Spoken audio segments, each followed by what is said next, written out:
Madam এই তো আপনাদের কোচিং এর এখানে চলে আসছি। কত টাকা হয়েছে তোর? ম্যাডাম 150 টাকা হয়েছে।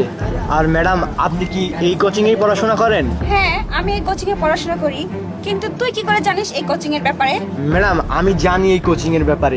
এইখানে বিসিএস ক্যাডারদের প্রস্তুতি চলে। তুই কি করে জানিস যে এখানে বিসিএস ক্যাডারদের প্রস্তুতি চলে?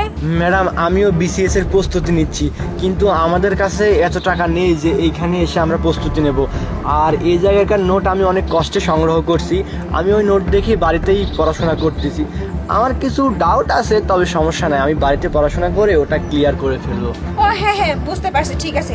আচ্ছা তুই বলতো বিসিএস এর ফুল অ্যাব্রিভিয়েশনটা কি হবে? ও ম্যাম, ও আচ্ছা আচ্ছা, বুঝতে পারছি। পারবি না তো বলতে, জানি। কারণ কি জানিস, তোদের মতো মূর্খরা শুধু এই ক্যাব ড্রাইভার, দোকানদার এগুলোই হতে পারবে। বিসিএস ক্যাডার কোনোদিনও হতে পারবে না, মূর্খ কোথাকার। কিন্তু ম্যাডাম আপনি এইভাবে বলতেছেন কেন? এই ছোট লোক, আমার মেয়ে যা বলছে ঠিকই বলছে।